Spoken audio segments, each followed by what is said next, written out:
말씀 같이 보겠습니다. 말씀은 다니엘서 말씀입니다. 다니엘서 1장 1절부터 11절까지 말씀입니다. 다니엘서 9장 1절부터 11절까지 말씀 같이 읽겠습니다. 메데소서 아수아의 아들 다니엘가 갈대아 나라 왕으로 세움을 받던 첫 해 곧 그 통치 원년에 나 다니엘이 책을 통해 여호와께서 말씀으로 선지자 예레미야에게 알려주신 그 연수를 깨달았나니 곧 예루살렘의 황폐함이 70년 만에 그치리라 하신 것이니라. 내가 금식하며 베옷을 입고 죄를 덮고 쓰고 주 하나님께 기도하며 간구하기를 결심하고 내 하나님 여호와께 기도하며 자복하여 이르기를 크시고 두려워할 주 하나님 주를 사랑하고 주의 계명을 지키는 자를 위하여 언약을 지키고 그에게 인자를 베푸시는 이시여. 우리는 이미 범죄하여 배역하며 행악하며 반역하여 주의 법도와 규례를 떠났사오며 우리가 또 주의 종 선지자들이 주의 이름으로 우리의 왕들과 우리의 고관과 조상들과 온 국민에게 말씀하신 것을 듣지 아니하였나이다. 주여 공의는 주께로 돌아가고 수치는 우리 얼굴로 돌아오미 오늘과 같아서 유다 사람들과 예루살렘 거민들과 이스라엘이 가까운 곳에 있는 자들이나 먼 곳에 있는 자들이 다 주께서 쫓아내신 각국에서 수치를 당하였사오니 이는 그들이 주께 죄를 범하였음이니이다. 주여 수치가 우리에게 돌아오고 우리의 왕들과 우리의 고관과 조상들에게 돌아온 것은 우리가 주께 범죄하였음이다마는 주 우리 하나님께는 긍휼과 용서하심이 있사오니 이는 우리가 주께 패역하였음이오며 우리 하나님 여호와의 목소리를 듣지 아니하며 여호와께서 그의 종 선지자들에게 부탁하여 우리 앞에 세우신 율법을 행하지 아니하였음이니이다. 같이 읽겠습니다. 온 이스라엘이 주의 율법을 범하고 치우쳐 가서 주의 목소리를 듣지 아니하였으므로 이 저주가 우리에게 내렸으며 곧 하나님의 종 모세의 율법에 기록된 맹세대로 되었사오니 이는 우리가 주께 범죄하였음이니이다. 아멘. 우리 같이 한번 인사할까요? 여러분 지금까지 어떠셨습니까? 주님 안에서 좋았습니다. 여러분 지금은 어떠십니까? 주님 안에서 좋습니다. 앞으로 어떠실 것 같습니까? 네, 주님 안에도 좋을 것입니다. 예, 우리가 이렇게 고백을 하고 지금 거의 1년 동안 이 고백을 했는데 상황이 그렇게 좋아지지는 않고 지금 현재 코로나의 상황이 정말 좋지 않습니다. 저는 그런데도 불구하고 우리가 이렇게 안전하게 예배 드릴 수 있는 공간이 있다라는 거, 그리고 가정과 인터넷을 통해서라도 여러분의 얼굴이 이렇게 제 얼굴을 보면서 저희가 여러분의 얼굴은 볼 수 없지만 볼 수 있는 방법도 있더라고요. 줌으로 이렇게 볼 수는 없지만 그래도 여러분과 이렇게라도 예배 드릴 수 있는 것, 이것이 감사한 일이 아닌가라는 생각을 합니다. 좀 불편하죠? 마음이 성전 가운데 나올 수 없는 것들 여러 가지가 불편하죠. 그런데요, 이렇게라도 되는 게 얼마나 은혜입니까? 저는 이 안녕이라는 단어가 저는 이 안녕할 때 이 안녕을 저는 그냥 너무 워낙 안녕하세요라고 인사를 많이 하다 보니 이게 그냥 한글인 줄 알았어요. 그러니까 한자를 보니까 안녕이 평안할 안에 평안할 영이더라고요. 근데요, 이 한자들을 들여다보니 전부 다 이 집 안에 있는 거예요. 집 안에 여인이 있을 때 안전하고 집 안에 마음을 둘 때 안전하더라고요. 한자 의미상이 그렇게 갖고 있더라고요. 저는 그걸 보면서 우리의 편안함과 우리의 안정을 어디에다 둘 것이냐, 여러분은 어느 곳에 있는 게 중요한 게 아니라 우리가 주님 안에 있으면 안녕합니다. 여러분 안녕하십니까? 네, 서로에게 옆에 분에게 안녕하십니까? 라고 인사 한번 해보실까요? 안녕하십니까? 여러분 가정에서 안녕하십니까? 라니까 이게 편안하십니까? 예전에 우리 어른들은 이 평안함의 뜻을 밥을 먹어야 편안함을 느끼셨는지 이 어른들한테 인사할 때 식사하셨습니까? 라고 인사를 했어요. 왜요? 식사를 못하는 경우가 참 많아서 식사하시면 그것이 안녕이니까. 그래서 이 인사를 했던 것 같습니다. 여러분 주님 안에서 안녕하시길 바랍니다. 주님 안에서 평안하시길 바랍니다. 상황과 옆에가 흔들리는 것 상관없습니다. 우리가 주님 안에, 집 안에 있으면 하나님의 평안을 느끼는 것처럼 동일하게 우리가 주님 안에 있기 때문에 평안을 누리는 것입니다. 오늘 말씀은 다니엘이 중보 기도를 하는 내용이 나와 있습니다. 다니엘이 말씀을 묵상하다가 성경을 읽다가 에레미야서를 읽는데 에레미야서의 예언에 70년 만에 이스라엘이 회복될 거라는 거예요. 근데 본인이 잡혀온 날을 계산하니 BC 605년에 잡혀왔고 지금 BC 538년입니다. 그러면 거의 이제 70년이 다 찬 거예요. 70년이 다 돼 조금만 있으면 이제 이 나라가 회복될 거라는 마음이 듭니다. 완전히 성전이 회파되었던 건 586년입니다. 그리고 516년에 성전이 다시 회복됩니다. 수르바벨에 의해서. 그러면 또 그 70년인데 예루살렘이 회파된 건 70년이 다 됐고요. 성전이 회파되어 70년 된 건 또 하나님 70년 만에 회복시켜 주십니다. 그런데 이 말씀을 70년이 돼서 읽어보면서 하나님의 때가 됐다. 이제 하나님의 때가 되었으니 회복시키실 텐데 어떻게 회복시키실까? 이 고민을 하며 하나님께 회개한 기도가 오늘의 기도입니다. 근데 그 오늘의 기도 안에 내용을 보니 그가 먼저 했던 그 기도는 금식하며 기도합니다. 하나님 앞에 먹는 걸 끊는 거예요. 그리고 하나님 뜻이 이루어지기 위해서 하나님 앞에 간구하는 건데 그 다음 하가 그 내용을 자세히 들여다보니 철저히 회개 기도더라고요.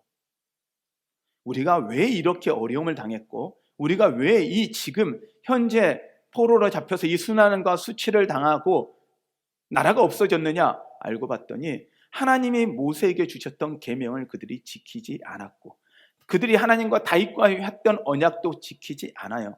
말씀대로 살지 않았기 때문에 이렇게 어려움 당했으니 하나님 우리가 이제 이 말씀을 회복하겠사오니 말씀대로 이제 살겠사오니 하나님 우리 나라를 돌려주십시오. 다시 회복시켜 주십시오. 라고 고백하는 것입니다. 그리고 간구합니다. 그 간구의 내용을 잠깐 같이 좀 볼까요? 다니엘서 19장 17절부터 같이 보겠습니다. 16절부터 같이 볼까요?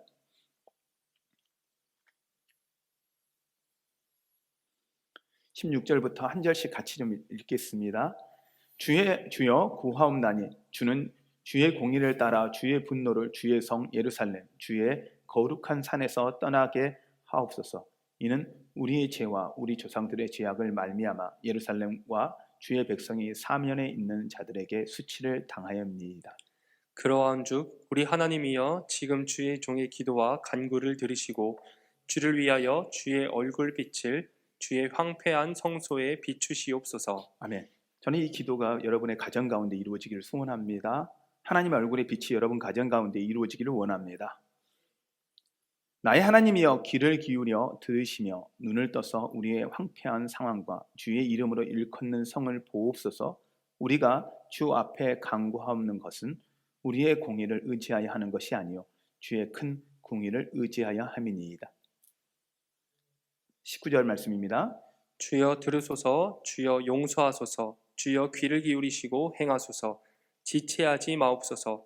나의 하나님이여 주 자신을 위하여 하옵소서. 아멘. 아멘. 아멘. 말씀에 다니엘서의 말씀 안에 보면 그가 그 간구하고 기도했던 내용들을 우리가 볼 수가 있습니다. 주여 들으소서, 주여 응답하소서, 주여 용서하소서, 주여 귀를 기울이시고 행하소서, 지체하지 마옵소서. 나의 하나님이여 주 자신을 위하여 하시옵소서. 이는 주의 성과 주의 백성이 주의 이름으로 일컫는 바 됨이니이다. 아멘. 하나님이 그렇게 하셨습니다. 하나님이 일하셨고 하나님이 행하셨습니다. 지금도 하나님은 일하고 계심을 여러분 믿으십니까? 그 하나님이 여러분의 하나님이신 걸 믿으십니까? 근데 그가 하나님 앞에 구하고 기도하는 내용들을 보면 그의 내용에 회개하는 부분을 대해서 좀 같이 말씀을 좀 갖고 나누기를 원합니다. 왜 하나님은 회개를 원하실까요? 하나님이 회개를 원하시는 내용들을 보면 딱 하나입니다. 복 주고 싶으셔요. 하나님 우리에게 복 주고 싶으세요. 하나님 우리가 잘 되기를 원하세요. 여러분 믿으십니까? 하나님은 우리에게 회개하라는 것은 너희들이 잘못했으니 내가 너희들을 용서하지 않겠고 너희들에 대해서 대가를 치르게 하겠다, 이게 아니라 내가 너에게 복을 좀 주고 싶은데 이 복을 받을 수 있도록 너희들이 회개하고 나에게 좀 돌아와라. 너희가 회개하고 돌아오면 내가 복을 줄 거다. 내가 원래부터 너희에게 복을 주고 싶었는데, 너희에게 은혜 주고 나이가 사랑을 부어주고 싶었는데 그 사랑을 부어줄 수가 없었던 것, 너희가 그 죄 가운데 있었기 때문이다. 그러니 이제는 내가 순종하면 복을 준다 했으니 다시 너희가 회개하고 내 말 앞에 순종하고 나와라. 그러면 내가 너에게 복을 주겠다라는 겁니다. 그러므로 하나님은 우리의 삶을 돌이키고 하나님께 나오라는 것입니다. 우리의 삶의 형태를 바꾸라는 것입니다. 단순히 더 이상 죄 가운데 반복하지 말고 더 이상 떠나 나오라는 겁니다. 근데 이 말씀의 회개의 내용을 보면 단순히 하나님 잘못했습니다, 성전을 향해서 기도합니다, 이걸로 끝나는 것이 아니라 내용은 하나님 우리가 삶을 돌이키겠습니다, 잘못된 길을 돌이키겠습니다, 잘못된 길을 가고 있던 것을 바꾸겠다라는 것입니다. 우리는 회개 기도를 이렇게 이해합니다. 단순히 하나님 잘못했습니다, 잘못을 인정하는 정도를 회개 기도라고 생각합니다. 그렇지 않습니다. 진정한 회개는요, 엄마 나 잘못했어요, 말로 잘못한 게 아니고 말만 잘해 너, 이렇게 우리가 이야기하지 않습니까? 말은 잘하네. 우리 자녀들한테도 이런 말 하지 않습니까? 마찬가지입니다. 하나님 앞에서 하나님 더 이상 그러지 않겠습니다. 그런데 하나님은 너희들이 말로 하지 말고 이제는 그 말이 시끄럽고 나는 말이 원치 않는다. 너희들이 그 삶을 돌이키라. 그래서 나의 복의 자리로 돌아오라. 하나님이 약속하셨던 신명기 28장을 통해서 모세와 약속하셨던 복 주고 싶었던 하나님의 약속, 이 약속이 여러분 가운데 이루어지기를 바랍니다. 그러므로 회개 기도의 목표는 하나님의 관계의 회복입니다. 하나님과 우리가 누리는 그 회복을 누리는 건 하나님과의 관계의 회복입니다. 그래서 하나님과 화목한 것, 하나님이 원하시는 건 하나님과 우리가 화목하게 잘 사는 것입니다. 그러므로 회개의 기도의 내용을 살펴보면 이렇습니다. 잘못을 뉘우쳐야 합니다. 우리가 무엇을 잘못했는지 인정해야 합니다. 그리고 그 인정한 만큼 잘못된 길에 대해서 더 이상 그건데 행하지 않고 행동을 고치는 것입니다. 회개는 반드시 잘못을 고백하고 행동을 고침이 없으면 그건 회개가 아닙니다. 돌이키는 게 아닙니다. 잘못된 길을 가고 있었어요. 이 길로 가면 언덕에서 금방에 그게 언덕으로 떨어질 길이에요. 그럼에도 불구하고 이야기합니다. 내가 잘못 가고 있었습니다, 하나님 용서하십시오, 난 잘못 가고 있습니다 라고 하면서 그 길을 계속 가고 있다라면 그것은 돌이키는 게 아닙니다. 잘못된 길을 가고 있다, 그것을 인정했고 이게 잘못 들었네 하면 돌이켜서 잘된 길을 따라가야 합니다. 이것이 회개입니다. 근데 하나님은 그래서 우리가 하나님 말씀을 순종하지 않은 것에 대해서 잘못됐으니 그것을 회개하라는 것입니다. 불순종하고 있던 것을 회개하라는 것입니다. 이게 하나님이 우리에게 원하시는 것입니다. 그러나 그 불순종의 내용이 무엇이냐? 십계명입니다. 모세와의 언약입니다. 요약하면 하나님을 사랑하고 내 이웃을 내 몸같이 사랑하는 것입니다. 그들은 하나님을 사랑하지 않는 것으로 우상 숭배를 했습니다. 하나님만 사랑하면 하나님 모든 걸 책임진다고 약속했는데 그들이 하나님만으로 만족하지 못했습니다. 그래서 우상을 섬겼습니다. 그리고 또한 그들의 큰 잘못은 이웃을 돌아보지 않았습니다. 하나님이 특히 이웃을 돌아보는 방식으로는 안식년과 희년을 요청하셨습니다. 우리는 이 안식년과 희년에 대한 부분에서 조금 집중해야 합니다. 안식년은 6년 동안 농사를 짓다가 7년이 되면 그것을 쉽니다. 그러면 우리는 단순히 땅을 쉬게 하는 것으로 이해합니다. 근데요, 그 의미 안에는 안식년이 되면 씨를 뿌리지 않고 추수를 하지 않습니다. 그러나 추수를 하다 보면 이삭이 떨어지고 거기에 또한 새로운 그 곡식이 나요. 그러면 그 안식년 때 누가 거기를 그 추수를 하냐면 홀로 된 여인들 그리고 고아들이 그것을 거기서 수확을 해서 먹습니다. 하나님이 그들을 위해서, 가난한 자들을 위해서 하나님이 베푸신 은혜였습니다. 그것이 우리가 6년을 농사하고 7년은 하나님께 드리는 것으로서의 개념을 가졌습니다. 또한 희년을 요청하셨습니다. 희년은 50년 만에 한 번씩 돌아옵니다. 7년의 안식년이 되고 나면 7년 하면 49년에 그 다음 50년째가 되면 희년을 선포합니다. 희년의 의미는 정말 놀랍습니다. 가난해서 그 아버지가 가지고 있던 땅을 팔았어요. 그리고 그 아버지가 심지어 그래도 안 되니 종으로 살았어요. 그러면서 유지를 했더니 희년이 되면 땅을 종으로 살던 삶을 풀어주고, 그걸로 풀어주는 것으로 끝나는 것이 아니라 원래 그 사람의 명의로 되어 있던 땅도 다 돌려줍니다. 50년이 되면 모든 것이 다시 회복됩니다. 그러니 가난이 이대까지는 가지 않게 만드는 하나님의 법칙입니다. 하나님의 놀라운 법칙, 그 희년의 사건입니다. 여러분 안에 그 사건과 이 은혜가 여러분 가운데 있기를 바랍니다. 근데 이들이 그걸 하지 않은 거예요. 안식년도 지키지 않았고 희년도 지키지 않은 거예요. 왜요? 두렵잖아요. 순종하지 않을 때 어떤 일이 벌어질 것이, 그렇게 순종했을 때 여러분 생각해 보십시오. 여러분도 일을 하는데 1년을 일을 안 해요. 쉰다고 하니까 좋죠. 육체적으로 회복되니까 좋죠. 그런데 경제적으로 생각하면요, 1년을 농사를 안 한다. 저는 어떻게 보면 이 코로나의 상황 속에 지금 우리가 1년을 멈춰섰어요. 얼마나 두렵습니까? 희년의 개념으로 1년을 멈춰섰다 그랬을 때 얼마나 두렵습니까? 전 세계가 멈춰 세웠어요. 멈춰 섰어요. 그러면 우리는 이 불안함들이 도대체 이게 어떻게 할까? 경제가 어떻게 될까? 이 불안함이 있습니다. 근데요, 우리가 지키지 않는 안식년과 우리가 지키지 않는 희년의 개념으로 한번 이해하고 돌아왔을 때 생각해 보면 그들이 왜 안식년을 지키지 못했고 왜 희년을 지키지 못했을까요? 두려움이었거든요. 그 다음에 대한 두려움이었거든요. 하나님이 어떻게 하실까에 대한 두려움이었거든요. 하나님을 신뢰하지 못한 두려움이었거든요.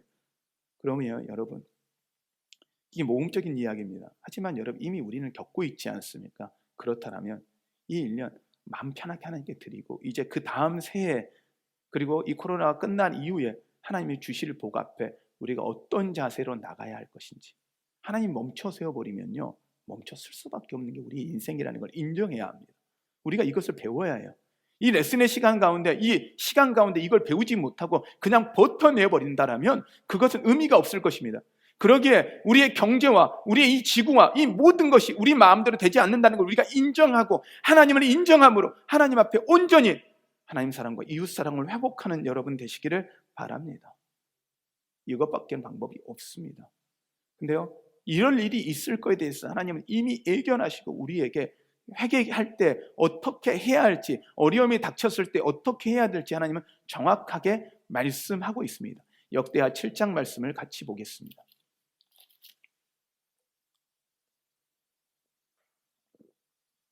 역대하 7장 11절입니다. 역대하 7장 11절부터 18절까지 말씀입니다.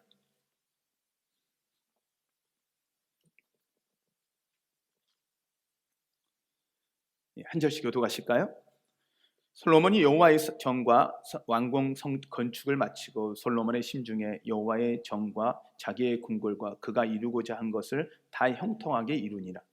밤에 여호와께서 솔로몬에게 나타나사 그에게 이르시되 내가 이미 내 기도를 듣고 이곳을 택하여 내게 제사하는 성전을 삼았으니 혹 내가 하늘을 닫고 비를 내리지 아니하거나 혹 메뚜기들에게 토산을 먹게 하거나 혹 전염병이 내 백성 가운데 유행하게 할 때 내 이름으로 일컫는 내 백성이 그들의 악한 길에서 떠나 스스로 낮추고 기도하여 내 얼굴을 찾으면 내가 하늘에서 듣고 그들의 죄를 사하고 그들의 땅을 고칠지라. 이 말씀에 보면 내 이름으로 일컫는 내 백성이 그들의 악한 길에서 떠납니다. 14절 말씀 잠깐 보여주세요.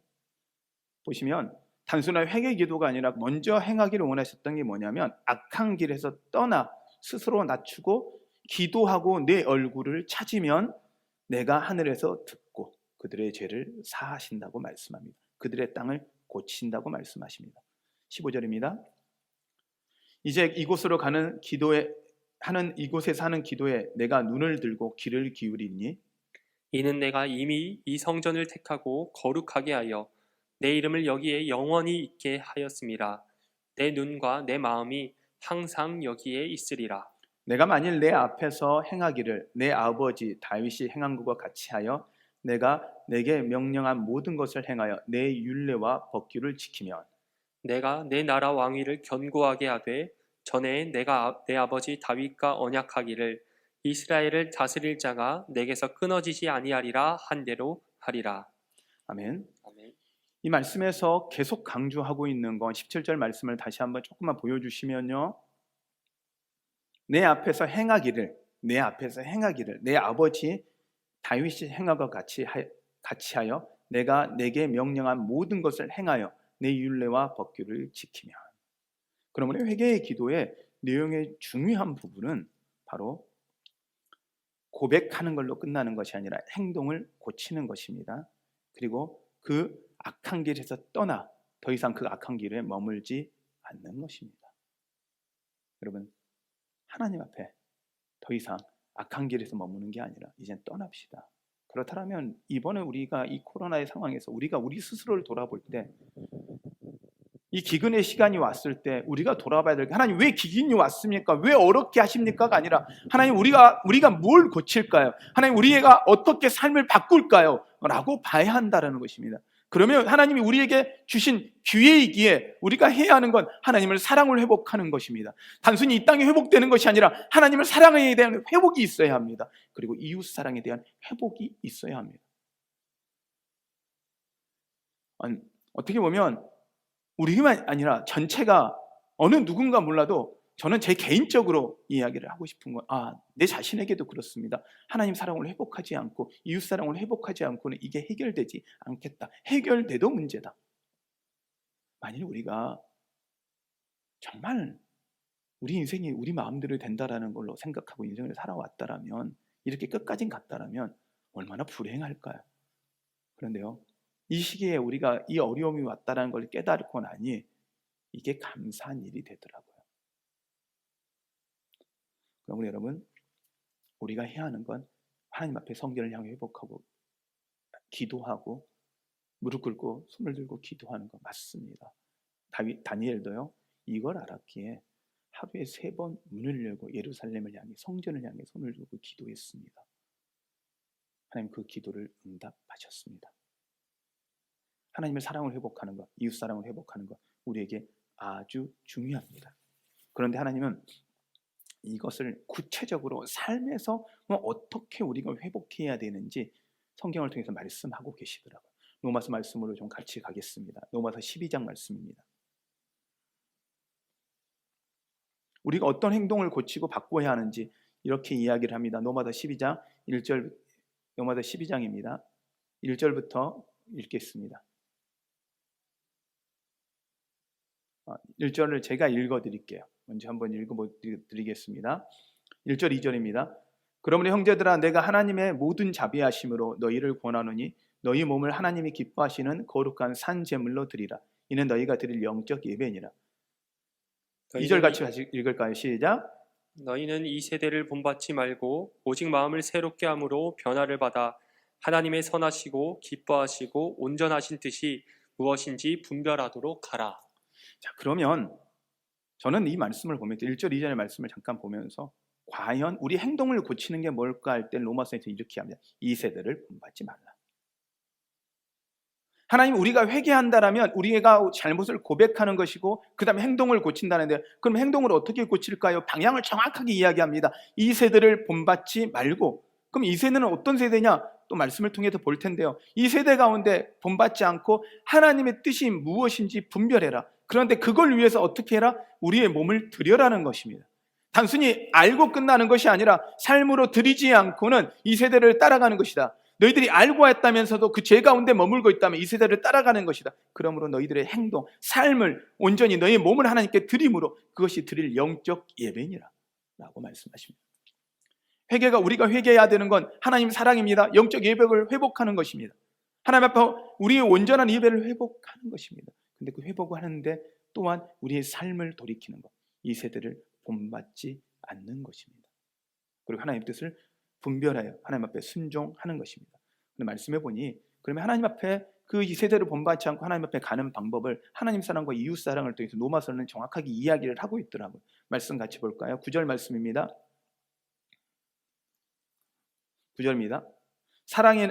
사랑에는 거짓이 없나니 저와 같이 이제 띄워주시고요. 제가 읽어드리면서 말씀을 나누겠습니다. 사랑에는 거짓이 없나니 악을 미워하고 선에 속하라. 그러니 먼저 하나님 우리에게 하나님 사랑의 회복은 뭐냐? 악을 미워하고 선에 속하는 것입니다. 두 번째로 뭐냐면 11절입니다. 부지런하여 게으르지 말고 열심을 불고 주를 섬기라.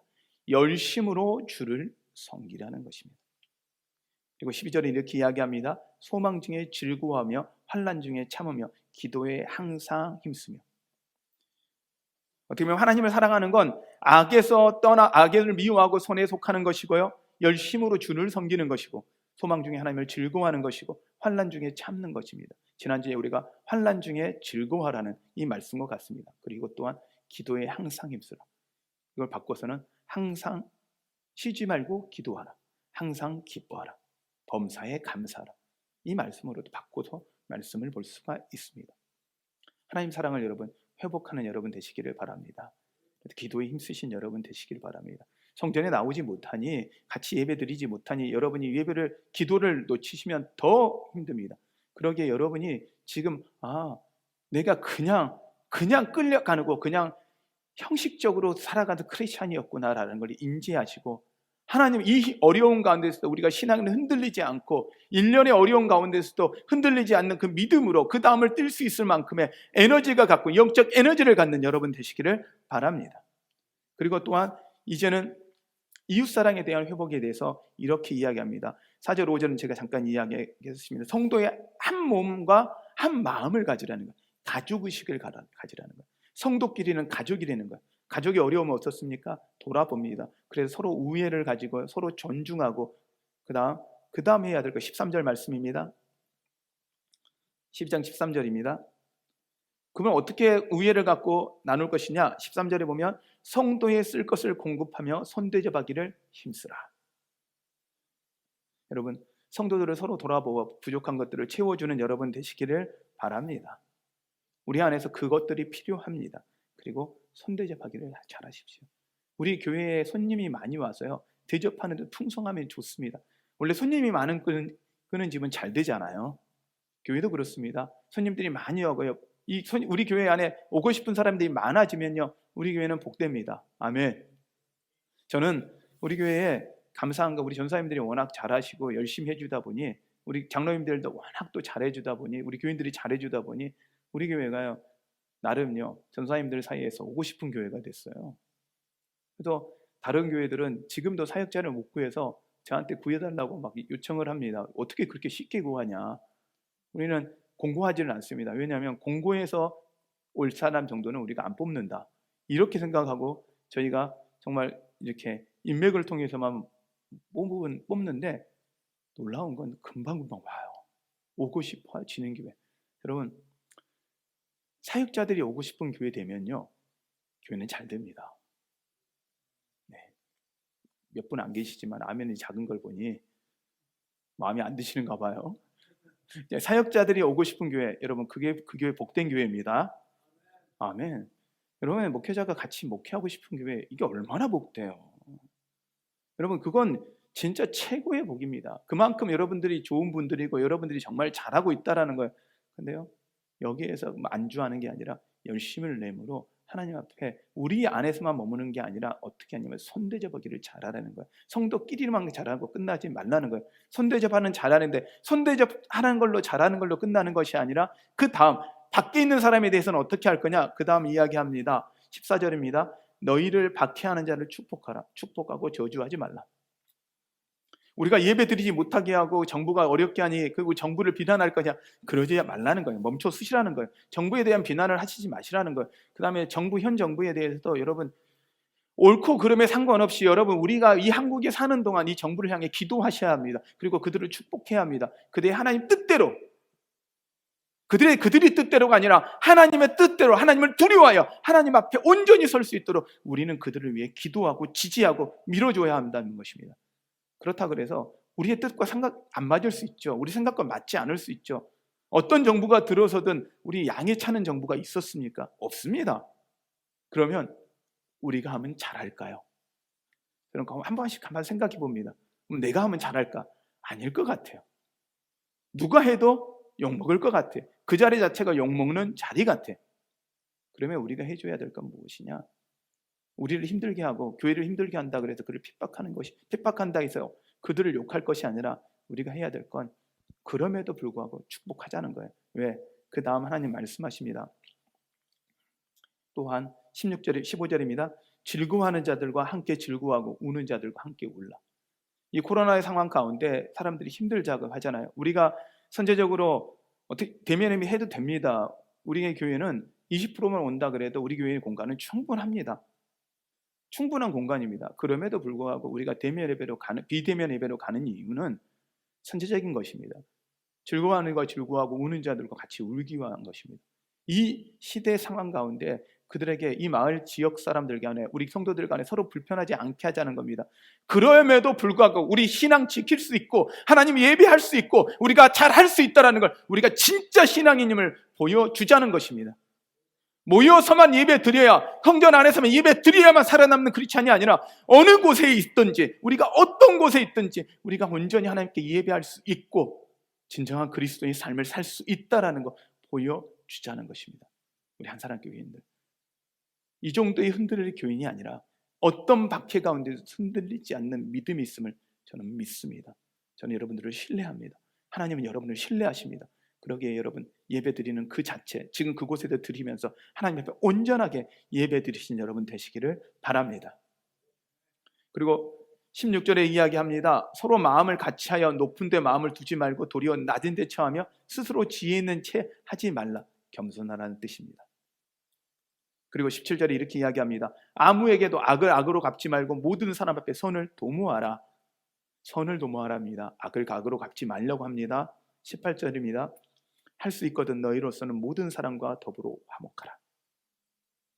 할 수 있으면 모든 사람과 화목하라. 그래서 저희가 선택한 방법이 화목입니다. 싸우지 않고도 우리는 신앙 지킬 수 있다는 거예요. 저항하지 않고도 신앙 지킬 수 있다는 거. 우리 이거 보여줘야 돼요. 여러분 화목할 수 있는 여러분 되시기를 바랍니다. 그 다음 19절에 이렇게 이야기합니다. 내가 사랑하는 자들아, 내 사랑하는 자들아, 너희가 친히 원수를 갚지 말고, 우리가 친히 원수 갚지 말래요. 하나님의 진노하심에 맡기라. 기록되었으니 원수 갚는 것은 내게 있으니 내가 갚으리라. 주께서 말씀하시니라. 그러니 우리는 뭐만 하면 돼요? 원수를 우리가 갚으려고 하지 마요. 그냥 축복하면 돼요. 그러면 하나님이 어떻게 합니까? 갚아주신다는 거예요. 그리고 20절입니다. 내 원수가 줄이거든 먹이고 목마르거든 마시게 하라. 그리하면 내가 숯불을 그 머리에 쌓아 놓으리라. 원수가 힘들고 어려우면 더 도우려는 거예요. 더 주려는 거예요. 더 공급하라는 거예요. 저는 이 말씀을 계속 보면서 결국은 21절에 이렇게 이야기하더라고요. 악에게 지지 말고 선을 악을 이기라. 저는 이걸 딱 보면서 이건 한마디로 죄송합니다. 이 속된 이야기를 해서요. 이건 완전히 호구다. 근데 제가 이 말씀을 선택했더니 어떤 청년 우리 학생이 저한테 오더니 목사님 이건 완전히 호구예요. 이렇게 살라는 건 이건 호구입니다. 그래서 제가 그랬어요. 지난번에도 말씀드렸듯이 호구인데 봐라. 내가 잘 되지 않냐. 그러면 해볼 만한 호구 아니야? 라고 생각했어요. 근데 호구를 제가 한글 사전을 찾아보니까 호랑이 입 앞에 있는 사람, 위험한 데 있는 사람인데 그것이 비유적인 표현인데 어수룩하여 이용하기 좋은 사람을 호구라는 표현이더라고요. 이게 이제 우리 단어적 의미더라고요. 근데 제가 가만히 묵상을 해봤어요. 호구, 호랑이 입 앞에 있는 입구자, 입 앞에 있는 것. 근데 이 호자를 좀 바꿔보자라고 생각이 됐어요. 그래서요, 복받은 호가 있어요. 복받은 호. 그래서 복받은 호자를 쓰고 입구자를 쓰니 이거 복의 통로네요.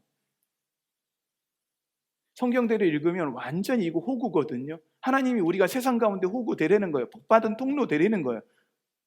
한번 여러분, 하나님을 사랑하고 정말 회개가 우리가 회복해야 되는 건 하나님 앞에 복의 통로로 회복하는 것이고 진정한 호구로 통로 회복하는 것이라는 것입니다. 그러면 하나님께 우리에게 복 주겠다고 아브라함에게 약속하셨고 모세에게 약속하셨고 다윗에게 약속하셨고 그 약속이 지금도 하고 계신다라는 거예요. 여러분, 하나님 앞에 한번 이 땅 가운데 복받은 통로 호구 한번 돼봅시다. 아멘. 그러면 하나님이 어떻게 복 주시는지 세상 가운데 한번 보여줍시다. 말씀드렸는데 하나님이 어떻게 복 주는지. 선으로 악을 이기는 거, 악으로 악을 이기는 게 아니라 선으로 악을 이길 때 하나님이 어떻게 갚아주시고 어떻게 높이시는지, 어떻게 복 주시는지, 그리고 살아계신 하나님이 어떤 건지 우리의 삶 가운데, 여러분의 자녀의 삶 가운데 보여줄 수 있는 우리 한사람교 교인들이 되시기를 바랍니다. 여러분이 되시기를 바랍니다. 여러분 말씀을 정리합니다. 그럼 과연 우리가 어떻게 살아야 할 것이냐? 우리가 잘못을 인정해야 합니다. 맞습니다. 그리고 인정하는 것 끝나는 것이 아니라 잘못을 고백해야 합니다. 우리가 잘못됐습니다라고 하나님 앞에 고백하고 나아가야 합니다. 그것으로 끝나면 안 됩니다. 올바른 예배를 회복해야 합니다. 하나님과의 관계의 회복입니다. 정말 중요합니다. 하나님과의 온전한 관계의 회복, 우리는 예배의 회복입니다. 여러분의 가정이 회복되는 것입니다. 가정 예배가 회복되시는 것입니다. 가정 가운데서 온전한 예배를 드릴 수 있어야 합니다. 그리고 여러분의 삶이 올바른 삶으로 회복되는 것입니다. 어느 곳에 있든지, 성전 가운데 교회에 있을 때만 올바른 삶을 사는 것이 아니라 세상 가운데 있을 때도, 가정 가운데 있을 때도 하나님 앞에 올바른 삶을 사는 것. 그래서 온전히 하나님 사랑과 이웃 사랑이 회복된 하나님의 사람, 하나님의 교회가 회복되어져서 여러분이 하나님의 성전으로서 이 땅 가운데 온전히 하나님 사랑을 증거하는 사람들, 하나님이 증인되게 여러분을 높이시는 그 은혜, 복의 통로되는 것, 이것이 우리가 해야 할 일이라고 생각합니다. 여러분, 하나님이 여러분을 사랑하시고 여러분이 복 주시기 원하십니다. 이 복의 통로 한번 돼보시지 않겠습니까? 그러려면 우리 안에 철저한 회개가 있어야 합니다. 우리가 이 찬양을 좀 하면서 우리 마음을 좀 다잡았으면 좋겠습니다. 하나님, 우리의 삶을 온전히 회복하고 하나님께 나아가기를 원합니다. 하나님을 의지하고 나아가기를 원합니다. 우리를 바꿔주시고 우리를 만져주시옵소서. 나의 백성이 다 겸비하여 이 찬양 같이 하겠습니다.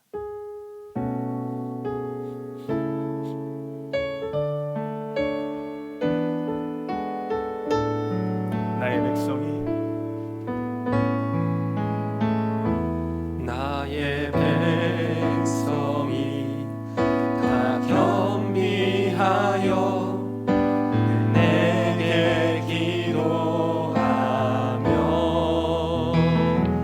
나의 얼굴을 구하여서 그 악한 길 떠나며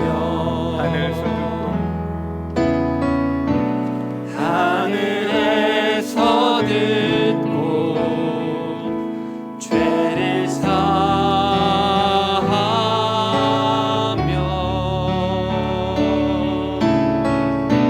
그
가운데 하나님 이 땅 고쳐주시고, 하나님 이 아픔 가운데 울고 있고 슬퍼하는 자들 가운데 하나님 찾아가셔서 하나님 그들의 마음을 고쳐주시고 상황을 고쳐주셔서 살아계신 하나님을 경험하는 시간 되게 하여 주시옵소서.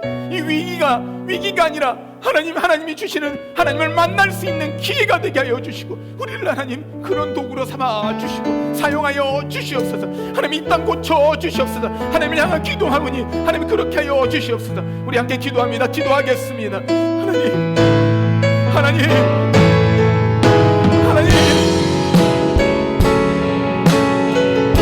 주의 성전을 향해 기도할 때, 주의 얼굴을 구하며 얼굴빛을 구하며 기도할 때 하나님 이 땅을 향해 하나님을 고치시고 바꾸신다고 약속하셔서 그 약속 하나님 이루시옵소서. 하나님 지금 이루시옵소서. 하나님 지금 행하시옵소서. 살아계신 하나님을 지금 보여주시옵소서. 하나님 슬퍼하는 자들 가운데, 하나님 고통받는 자들 가운데, 환난 가운데 있는 자들 가운데, 악계인 가운데 있는 자들 가운데 하나님 지금 찾아나 주시옵소서. 만나 주시옵소서. 하나님 씨름도 할 수 없고 울고 싶고 기도하지도 못하는 그들의 움직이고 있는 그들 가운데 하나님 찾아가 주시옵소서. 하나님 그리하여 하나님 살아계신과 하나님의 역사심과 그들을 향해서 하나님 일하고 싶어하시는 그 하나님의 계획과 하나님의 뜻을 보게 하여 주시옵소서. 하나님 나에 대해 근심하며 하나님 그 감사하며 기도했던 그 기도가 온전히 하나님 터지게 해 주시옵소서. 하나님의 오늘 완전히 살아계신 하나님을 경험하게 하여 주시옵소서. 하나님, 우리 힘으로 이 역경 어려움 이겨낼 수 없음을 우리가 인정합니다. 어떻게 보면 자신했습니다. 우리가 조심하고 조금 막으면 될 거라 생각했습니다. 하나님 되지 않음을 우리가 눈앞에서 보고 있습니다. 이제 우리가 할 수 있는 것 하나님 앞에 구할 수밖에 없습니다. 이 땅의 백성들이, 이 땅에 있는 모든 사람들이 하나님 외에는 길이 없다는 것을 이 기간 통해 이것을 통해서 알게 하여 주시옵소서. 하나님, 우리가 하나님만 바라보지 못했습니다. 하나님만 의지 못했습니다. 우리 힘으로 우리의 방법으로 할 수 있다고 교만했습니다. 이제 하나님으로 충분합니다라고 고백하게 하시고, 더 이상 우리 교만을 내려놓게 하시고, 이제는 하나님의 뜻 가운데 하나님이 원하시는 것 가운데 우리의 삶을 바꾸게 하여 주시옵소서. 우리를 돌이키게 하여 주시옵소서. 그리고 그것을 통해 하나님 우리 성도들을 통해서 이 땅 가운데 하나님이 살아계심을 보여주는 그 증거 되게 하여 주시옵소서. 그 복의 통로로 이들을 사용하여 주시옵소서. 예수님의 이름으로 기도하였습니다.